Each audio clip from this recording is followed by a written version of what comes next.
You might want to finish this video before you finish that footlong. In one country, a court ruled Subway's bread didn't legally count as bread because of the sugar level, and that's just the first layer. If the fresh smell is mostly reheated factory loaves and the chicken and tuna stories aren't what you think, what are you paying for?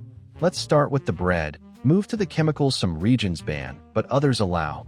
Then lift the lid on those veggies that may be days old. You'll know the red flags to spot before your next lunch run. Before we move on, I'd like to ask you a small favor. If you appreciate this content, please take a second to like this video and subscribe to the channel. Over 98% of you watch the videos without subscribing. It costs you nothing, but it makes a huge difference to us. So, did you click the subscribe button? Great. Thank you so much. Now, back to the video. You think you're buying a lighter lunch. The halo comes from that word on the wall, fresh. But the first crack shows up where you least expect it, the loaf.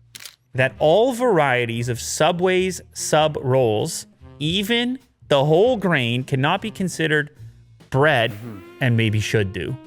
The low sugar bread. I didn't even think of sugar when I think of bread, but apparently Jack's been thinking about it for years because they have too much sugar in them. Now, the reason this whole thing comes up is because bread is like an essential food item, so it's... In one country, officials said the sugar level in that bread pushed it out of the bread category. That is not a quirky legal footnote. That changes how it is taxed, how it is labeled, and how you think about what you are eating. Let's start with the loaf.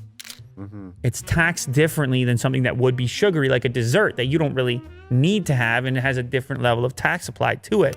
That's going to have a lower sugar content for customers who are interested. I presume that's something they could do. So they're sitting in there running their analysis and evaluation of how this bread would be classified. Is it a meal or is it a treat? Standard bread keeps sugar in check because the job is structure, not sweetness. Here, the recipe tipped the scale. When sugar in the dough climbs toward 1/10 of the flour weight, you move into sweet roll territory. You feel it in the chew and the browning, and you see it in how fast it spikes your appetite back an hour later. That matters at lunch because you are buying a stable base, not dessert with deli meat on top. Of the makeup of the bread / pastry could be sugar to still be considered bread, as you would if you were them. But it's funny, they got this story that's now viral. They may have to respond or at least consider an option in store. The Subway bread is more like 10%. Oh. And now you know why there's a Subway on every corner. Yeah. If the base of your sandwich reads more like a treat by law, how clean is the rest of the build? And if one region draws a hard line, why do others look away? Food rules do not shift because of taste. They draw boundaries to sort daily staples from amped-up products that act different in your body. That is why thresholds exist. Courts and regulators are not playing word games. They are protecting categories so you can trust labels. Calling that loaf bread Filed a lawsuit against authorities saying it shouldn't have to pay the tax on hot sandwiches eaten in the restaurant because the bread makes them a staple food.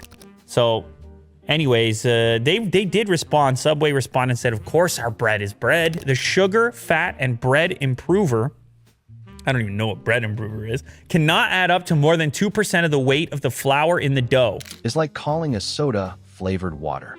Both are liquids, but they live in different lanes. One you sip all day, the other you plan for. When sugar sneaks into a staple, it hides in your routine. You do not notice until your energy drops or you need a second snack to get even.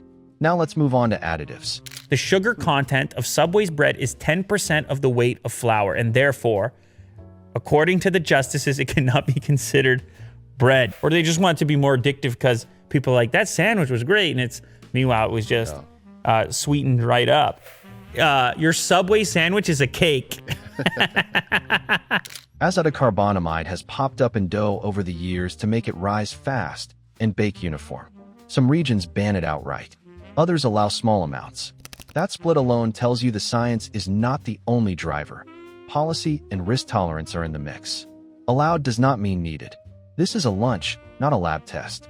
If the function is a bit more spring in the crumb and a longer shelf life, you can decide if that trade is worth it. Yes. It's substantial.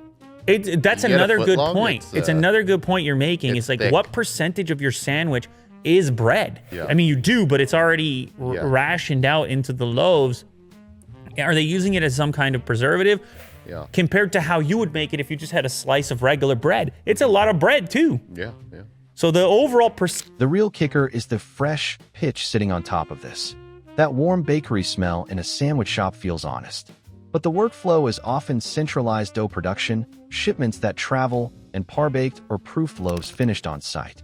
Reheat can smell like bake. Your nose reads warm and toasty. Your brain reads fresh. The supply chain reads efficient. Let us talk about what that does to you in practice. You walk in for a lighter meal. You get a base with more sugar than you thought, a texture tuned by a conditioner that some countries reject, and an aroma designed to sell, not signal scratch baking. None of these parts alone is a scandal. Together, they change the product you think you are buying. Courts and food agencies draw lines for a reason. percentage of your sandwich is already high, and then if 10% of the bread content of the sandwich is sugar, now your overall meal has quite a bit of sugar in it. Part of it is a preservative component because sugar can kind of preserve things. And I wonder if the way that the product is shipped, because they're always saying it's fresh baked every day. Did they say specifically which bread kind? All Did of they them. go in depth? No, they just said No, all. which ones were? They separate everyday staples from products that hit your blood sugar faster. That difference changes how full you feel and how soon you are back at the counter. If lunch is meant to hold you through the afternoon, a sweetened base undercuts that job.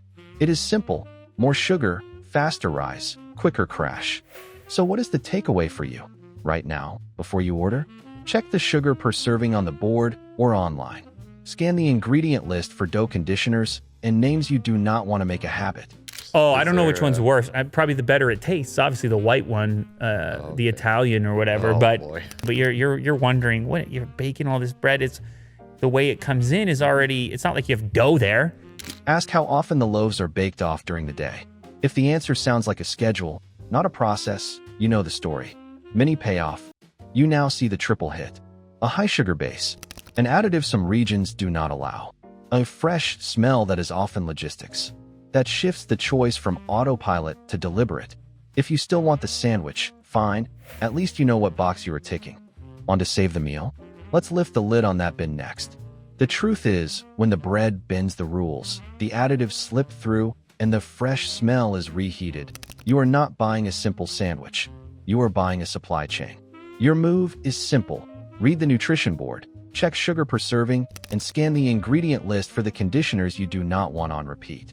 Ask how often the produce is prepped, not just when it is stocked. Like and subscribe to help us keep the spotlight on the food industry's best-kept secrets. Next time, we will test the fillings, the meats, the mixes, the sauces that may raise even more questions than the bread.